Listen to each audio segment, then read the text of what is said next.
샬롬 할렐루야. 요한계시록 1장 13에서 18절입니다. 촛대 사이에 인자 같은 이가 발에 끌리는 옷을 입고 가슴에 금띠를 띠고 그의 머리와 털의 희기가 흰 양털 같고 눈 같으며 그의 눈은 불꽃 같고 그의 발은 풀무불에 단련한 빛난 주석 같고 그의 음성은 많은 물소리와도 같으며 그의 오른손에 7별이 있고 그의 입에서 좌우의 날선 검이 나오고 그 얼굴은 해가 힘있게 비치는 것 같더라. 내가 볼 때에 그의 발 앞에 엎드러져 죽은 자 같이 되매 그가 오른손을 내게 얹고 이르시되 두려워하지 말라. 나는 처음요 마지막이니 곧 살아있는 자라. 내가 전에 죽었었노라. 볼지어다 이제 세세토록 살아있어 사망과 음부의 열쇠를 가졌노니. 아멘. 요한계시록 5번째입니다. 사람들 중에는 자신이 꿈에서든 또는 영안이 열려서 환상을 통해서든 주님을 배웠다고 말하는 경우들이 있습니다. 그리고 그렇게 주님을 보았다고 하는 대부분의 사람들은 공통적으로 주님의 모습에 대해서 너무나 자애로우시고 사랑이 넘친다 하지요. 물론 이 땅에 어떤 단어로도 주님의 모습을 표현하기란 쉽지 않을 것입니다. 그런데 대부분의 사람들이 본 주님의 모습은 하늘에 계신 영화로운 모습보다는 인성적으로 보여주시는 모습이지요. 주님께서 신성적인 면을 부각시켜 보여주시게 되면 그 권세와 위엄은 가히 대단합니다. 성결되지 않은 사람이라면 감히 그 얼굴을 제대로 볼 수조차 없지요. 또한 주님께서 지금 영광을 얻고 계신 모습을 그대로 보여준다고 하면 사람들은 그 밝은 빛으로 인해서 주님의 얼굴을 똑바로 쳐다볼 수가 없고요. 따라서 대부분의 사람들이 꿈이나 환상으로 주님의 모습을 뵙는 것은 주님 편에서 그만큼 빛을 감해 주신 모습이며 인성적인 모습으로 보여주신 것이라는 사실입니다. 본문에도 보면은 사도 요한이 환상 가운데 본 주님의 모습이 묘사되어 있습니다. 13에서 16절에 촛대 사이에 인자 같은 이가 발에 끌리는 옷을 입고 가슴에 금띠를 띠고 그 머리와 털의 희기가 흰 양털 같고 눈 같으며 그의 눈은 불꽃 같고 그의 발은 풀무에 단련한 빛난 주석 같고 그의 음성은 많은 물소리와 같으며 그 오른손에 7별이 있고 그 입에서 좌우에 날선 검이 나오고 그 얼굴은 해가 힘있게 비치는 것 같더라 했습니다. 사도 요한이 지금 보고 있는 주님의 모습은 주님의 본체를 직접 뵙는 것이 아니라 영안이 열려서 환상 가운데 보는 것이지요. 장차 천국에서 주님을 뵙는 것처럼 얼굴과 얼굴을 마주 대한 것이 아닙니다. 이처럼 요한은 자신이 주님의 본체를 친히 뵌 것이 아니기 때문에 본문에도 주님에 대해서 직접적으로 인자라고 표현하지 않고 인자 같으니라고 표현하고 있습니다. 그런데 요한은 지금 인자와 같으니 즉 주님이 촛대 사이에 계신 것을 보고 있었습니다. 촛대란 교회를 의미하지요. 골로새서 1장 18절에 보면 그는 몸인 교회의 머리라. 그가 근본이요 죽은 자들 가운데에서 먼저 나신 자니 이는 친히 만물의 으뜸이 되려 하시며 하여 주님이 교회의 머리 되심을 말씀합니다. 그러므로 인자 같은 이가 촛대 사이에 계시다는 것은 모든 교회의 머리 되신 주님께서는 늘 교회들을 운행하시며 살피신다는 뜻입니다. 모든 교회들이 하나님 아버지의 뜻대로 바르게 인도받아 나갈 수 있도록 늘 중보의 기도를 올리고 계시지요. 하지만 오늘날 주님께서 운행하지 않으시는 교회, 즉 주님께서 함께 하시지 않는 교회들이 점점 늘어만 가고 있습니다. 기도에 불이 꺼진 교회, 이파 저파 나뉘어서 서로 싸우는 교회, 소경을 인도하듯이 하나님의 뜻과는 전혀 다르게 가고 있는 교회, 성령의 역사가 소멸되어 가는 교회, 이러한 교회들과는 주님께서 더 이상 함께 하실 수가 없다는 사실입니다. 이러한 교회들이 어떤 교회들인가에 대해서는 앞으로 7교회에 대한 말씀을 통해서 자세히 설명이 나옵니다. 다음으로 요한은 주님께서 발에 끌리는 옷을 입고 계신 것을 보았지요. 장차 우리도 천국에 가면 모두가 세마포의 긴 옷을 입게 됩니다. 하지만 각 사람이 입는 옷의 빛깔이나 모양 등은 이 땅에서 얼마나 마음을 영으로 일구었는가와 상급의 정도에 따라서 다릅니다. 여자들의 경우에는 머리카락의 길이도 다르지요. 그런데 요한이 주님을 보았을 때 주님의 옷이 발에 끌린다는 것에는 은혜가 가득히 넘친다라는 의미가 있습니다. 주님께서는 늘 우리에게 은혜를 부어주셔서 우리가 승리해 나갈 수 있도록 도와주시지요. 다음으로 가슴에 금띠를 띄었다라고 했는데 이는 그 믿음이 정금과 같아서 어떠한 변개함도 없으며 그 중심이 곧고 온전하다라는 의미입니다. 주님께서는 마음을 다하고 뜻을 다하고 목숨을 다하여 아버지 하나님의 뜻에 죽기까지 순종하셨지요. 그래서 아버지 하나님께서는 마치 가슴에 훈장을 달아주시듯이 마음 중심을 의미하는 가슴에 변하지 않는 금으로 된 띠를 주신 것입니다. 또 그 머리와 털의 희기가 양털 같고 눈 같으며 라고 했는데 요한은 주님의 머리카락 색을 표현하기 위해서 당시로서 가장 흰색이라고 여겨지는 양털과 눈의 비유를 하고 있습니다. 가장 순백한 색깔인 흰색을 표현한 것이지요. 흰색은 흠도 점도 티도 없이 깨끗함, 즉 온전한 성결과 선을 의미합니다. 따라서 주님의 머리카락을 양털과 눈에 비유한 것은 정령 온전하여 악은 모양이라도 없으시며 온전한 선 가운데 계시다는 의미입니다. 다음으로 그의 눈은 불꽃 같고 했습니다. 그런데 주님의 눈이 불꽃 같다고 해서 혹여 주님의 눈은 무서운가 보다 라고 생각해서는 안 됩니다. 사도 요한이 주님의 눈을 불꽃 같다 한 것은 환하게 밝혀주며 따사로움을 느끼게 해준다는 의미입니다. 하지만 동시에 주님의 눈은 모든 죄악을 태워버리는 불꽃이기도 하시지요. 또한 너무나 정확하게 진리와 비진리를 분별하십니다. 그러므로 주님의 눈앞에서는 어떠한 거짓이나 속임수도 통할 수가 없다는 사실입니다. 누구도 주님의 눈을 피할 수는 없으며 주님 앞에서는 모든 것이 밝히 드러나게 되지요. 그래서 사실 죄인들은 주님을 두려워합니다. 죄인은 감히 주님을 뵐 수조차 없으며 그 앞에 설 수도 없지요. 신랑으로 오시는 주님을 맞이할 수 있는 신부의 자격을 갖춘 사람만이 장차 주님 품에 안길 수가 있고 주님의 나사로운 눈을 볼 수가 있습니다. 15절에 그의 발은 풀무에 단련한 빛난 주석 같고 했습니다. 사람의 신체 중에 가장 더러운 곳 중에 하나가 바로 발입니다.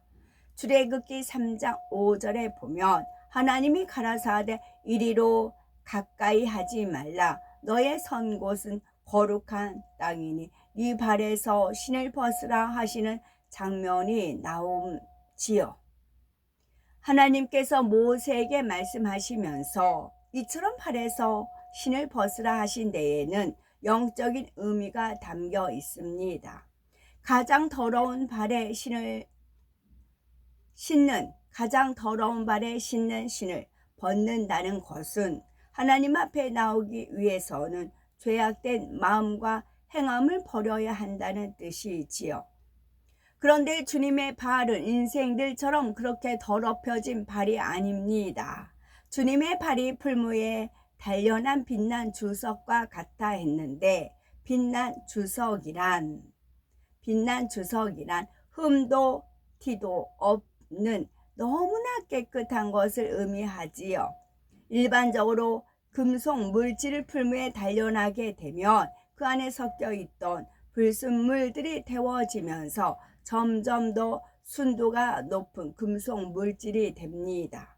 이런 것처럼 인생들도 연단을 통해 죄악을 벗어버리는 만큼 하나님 앞에 깨끗하고 순전한 마음이 되지요.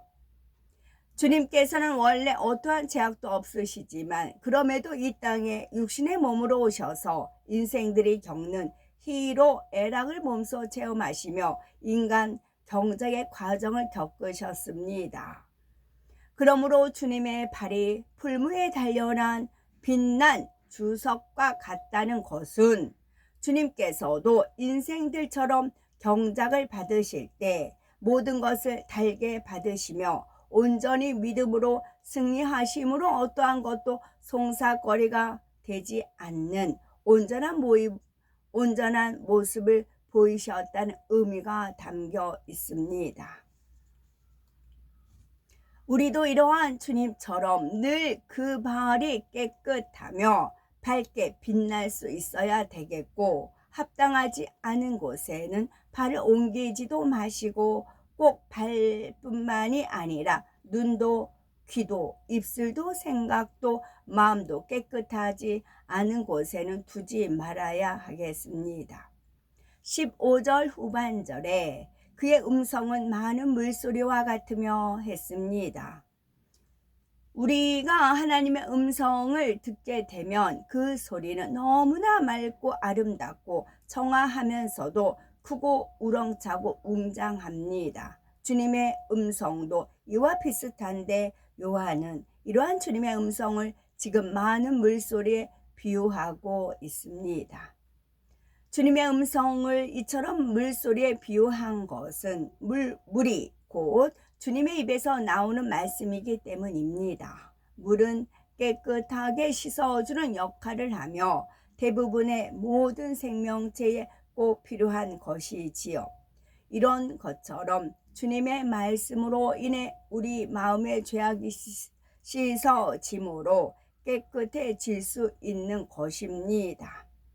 또한 베드로전서 1장 23절에 너희가 거듭난 것은 썩어질 씨로 된 것이 아니요 썩지 아니할 씨로 된 것이니 하나님이 살아있고 항상 있는 말씀으로 되었느니라는 말씀처럼 하나님의 말씀으로 인해 거듭나서 영생에 이를 수가 있다는 사실입니다.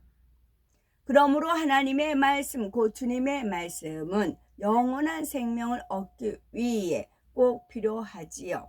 물고기가 물을 떠나서는 살 수 없듯이 하나님의 자녀라면 결코 하나님의 말씀을 떠나서는 살 수 없음을 명심해야 합니다. 하나님을 사랑하고 말씀을 사모하는 사람은 목마른 사람이 마치 시원한 폭포수를 만난 것처럼 하나님의 말씀을 들을 때에 마음에 너무나 시원함을 얻게 됩니다.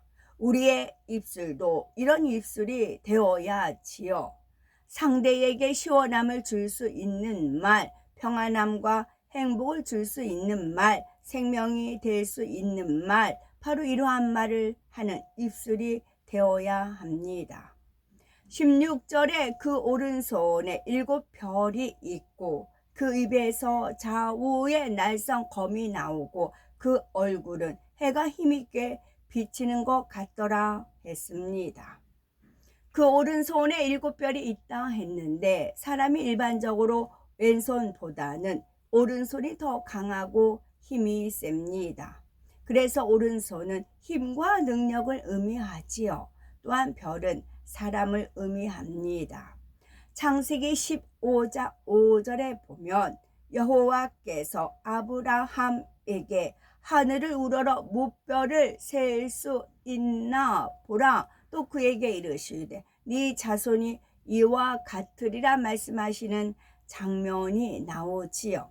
아브라함의 자손을 별에 비유하고 계십니다. 세상에서도 보면은 어떤 큰 인물이 태어나거나 죽을 때 하늘의 별이 새로 나타나거나 사라지면서 그 징조를 나타낸다는 말을 하지요. 따라서 7별이란 본문 20절에서 나오듯이 7교회의 사자, 즉 7교회를 치리하는 목자를 의미합니다. 그리고 주님께서 이 7별을 오른손에 붙들고 계시다는 것은 하나님께서 친히 세우신 교회와 택하신 종들은 하나님의 능력으로 붙들고 계신다는 뜻입니다. 보장하시고 함께 하시는 증거를 나타내 주시며 연단하실 때도 하나님께서 친히 연단하시는 것입니다. 마태복음 16장 18절에 예수님께서 베드로에게 또 내가 네게 이르노니 너는 베드로라 내가 이 반석 위에 교회를 세우리니 음부의 권세가 이기지 못하리라는 말씀처럼 하나님께서 택하시고 세우신 종과 교회는 원수 마귀 사단이나 그 누구라도 결코 넘어뜨릴 수가 없다는 사실입니다. 하나님께서 붙들고 계신 교회와 종은 훗날 심판의 기준이요 잣대가 되지요. 하나님께서 어떤 교회와 종을 포장하시고 함께 하시는지를 보여주는 측량의 기준이 되므로 정확한 판단의 근거가 된다는 말입니다.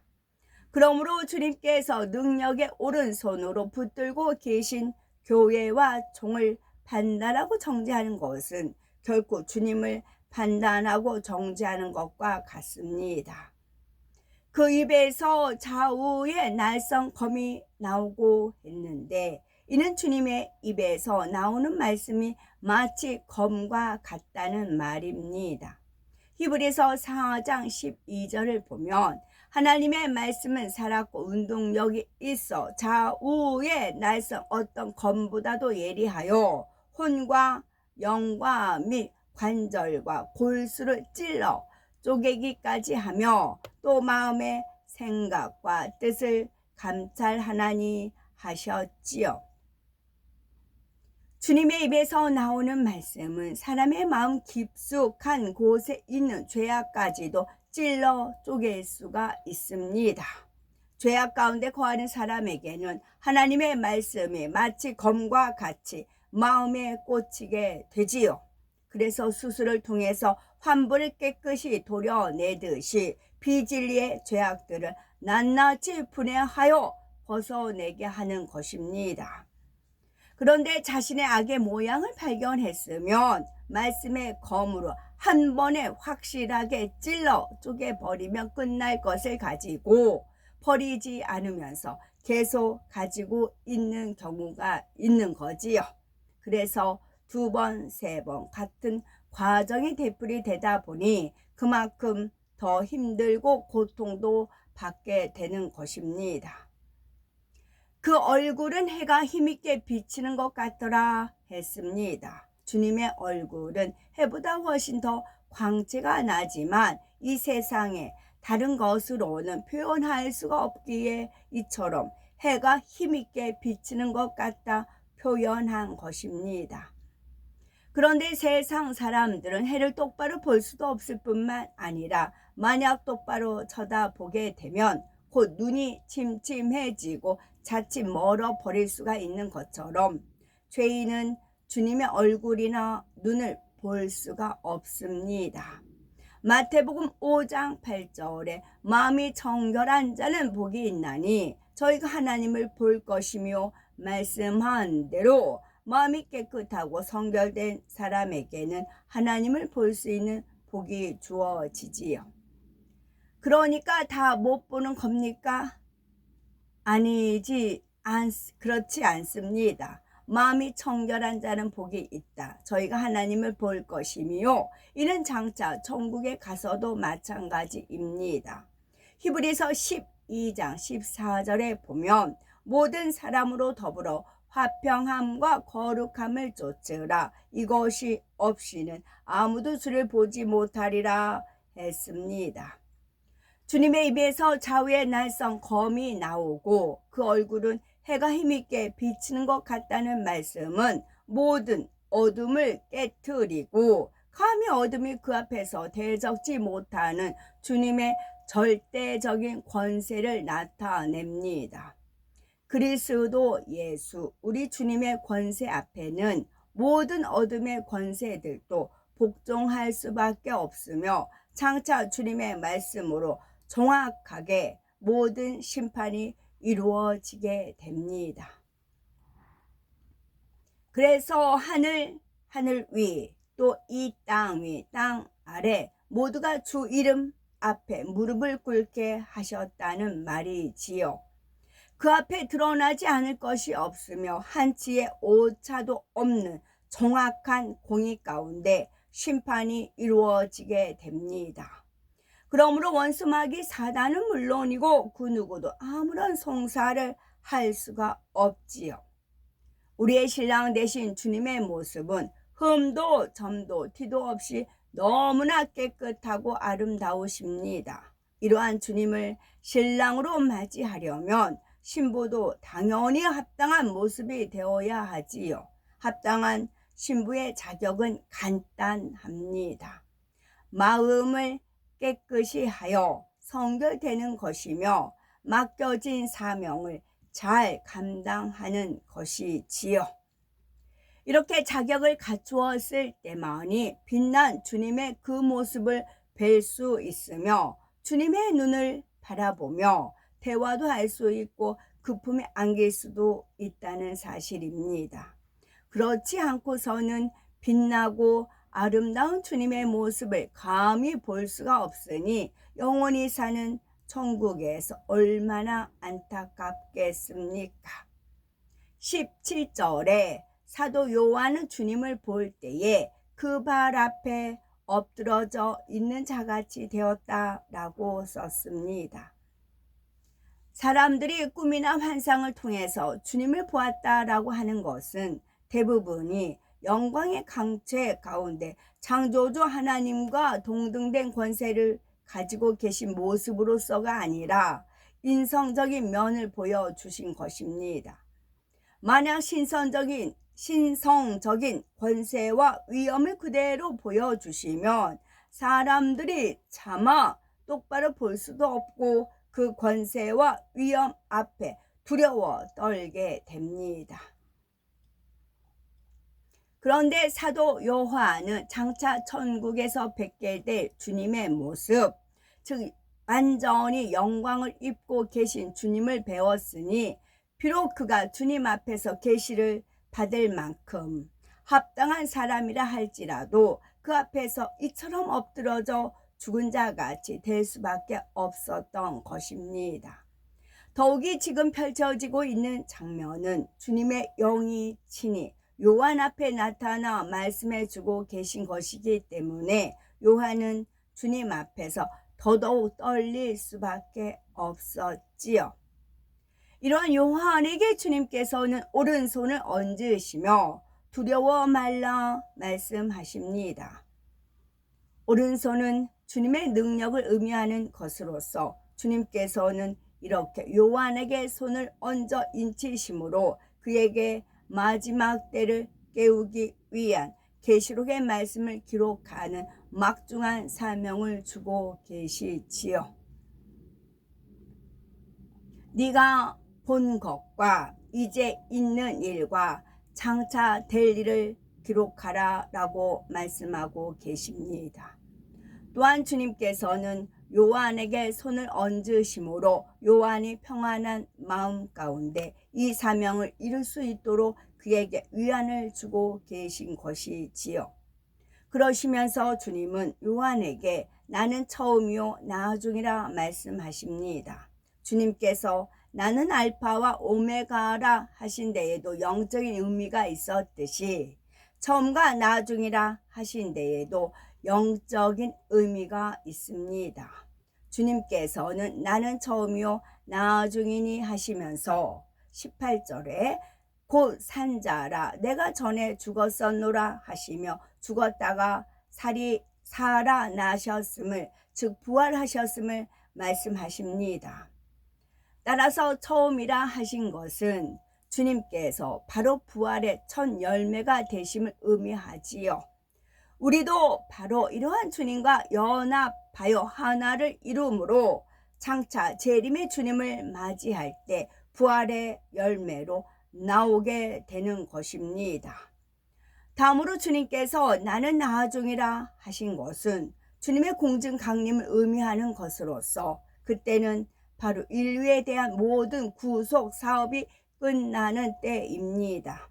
물론 그 후에 이삭 죽기 구원이 있기는 하지만 진정한 의미의 인간 경작은 주님의 공중 강림과 함께 맞춰지게 됩니다. 그리고 성령 시대도 끝나지요. 성령이 거둬진다는 말입니다. 7년 환란 때는 이 땅에 성령이 계시지 않습니다. 성령이 거두어져 버리지요. 그때가 바로 나중이 되는 것입니다. 따라서 주님이 처음과 나중이 되신다는 것은 주님께서는 부활의 첫 열매가 되시는 동시에 주님의 공중 강림으로 말미암아 부활의 열매에 동참하는 모든 구속의 사업이 맞춰지게 된다는 의미입니다. 이처럼 부활의 첫 열매가 되신 주님께서는 이제 세세토록 살아계실 뿐만 아니라 사망과 음부의 열쇠까지도 가지고 계시지요.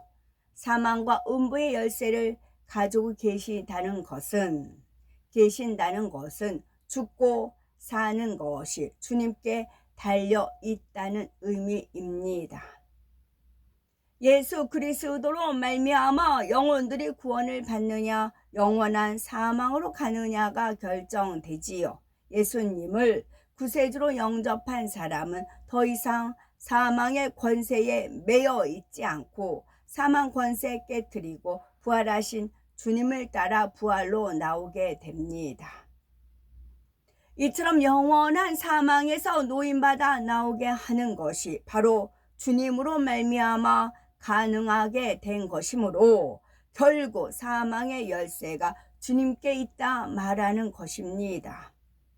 또한 구원받은 사람들이 가게 되는 윗음부와 구원받지 못한 사람들이 가는 아래음부도 주님으로 말미암아 결정이 됩니다. 따라서 주님께서는 음부의 열쇠도 가지고 계신 분이시지요. 그런데 주님께서는 이처럼 사망과 음부의 열쇠만 가지고 계신 것이 아니라 천국의 열쇠도 가지고 계십니다. 요한복음 14장 6절에 예수께서 가라사대 내가 곧 길이요 진리요 생명이니 나로 말미암지 않고는 아버지께로 올 자가 없느니라 말씀한 대로 오직 천국으로 가는 길은 예수 그리스도 뿐이시며 주님만이 천국의 열쇠를 가지신 분이라는 사실입니다. 우리가 장차 천국에 가면 주님께서 흰색의 빛나고 긴 옷을 입으신 것처럼 우리도 흰색의 세마포를 입게 됩니다. 그런데 요한계시록 19장 8절에 보면 그에게 허락하사 빛나고 깨끗한 세마포를 입게 하셨은즉 이 세마포는 성도들의 옳은 행실이로다 하더라 말씀하고 있지요. 깨끗한 마음으로부터 나오는 옳은 행실을 통해서만이 장차 천국에서 세마포 옷을 입을 수 있는 자격을 얻을 수가 있는 것입니다. 그렇다면 우리는 지금 장차 우리에게 주어질 세마포의 주인공으로서 얼마나 준비가 되어 있으신지요. 순결한 신부가 순백의 드레스를 입고 신랑이 기다리는 결혼식장으로 입장하듯이 하늘에 나팔이 울리고 신랑 되신 주님께서 신부를 맞으러 오실 때 우리도 순백의 아름다운 세마포를 입고 주님 앞에 서야 하겠습니다. 바로 그날을 소망하며 거룩하신 주님의 신부로서 조금도 부족됨이 없도록 오늘도 거룩하고 옳은 행실 가운데 열심히 세마포를 준비해 나가는 복된 우리가 되셔야 되겠습니다. 아멘. 촛대 사이에 인자 같은 이가 발에 끌리는 옷을 입고 가슴에 금띠를 띠고 그의 머리와 털의 희기가 흰 양털 같고 눈 같으며 그의 눈은 불꽃 같고 그의 발은 풀무불에 단련한 빛난 주석 같고 그의 음성은 많은 물소리와 같으며 그의 오른손에 7 별이 있고 그의 입에서 자위의 날성 검이 나오고 그 얼굴은 해가 힘있게 비치는 것 같더라. 내가 볼 때에 그의 팔 앞에 엎드러져 죽은 자 같이 되매 그가 오른손을 내게 얹고 이르시되 두려워하지 말라. 나는 처음이요 마지막이니 곧 살아있는 자라. 내가 전에 죽었었노라. 볼지어다 이제 세세토록 살아있어 사망과 음부의 열쇠를 가졌노니. 아멘.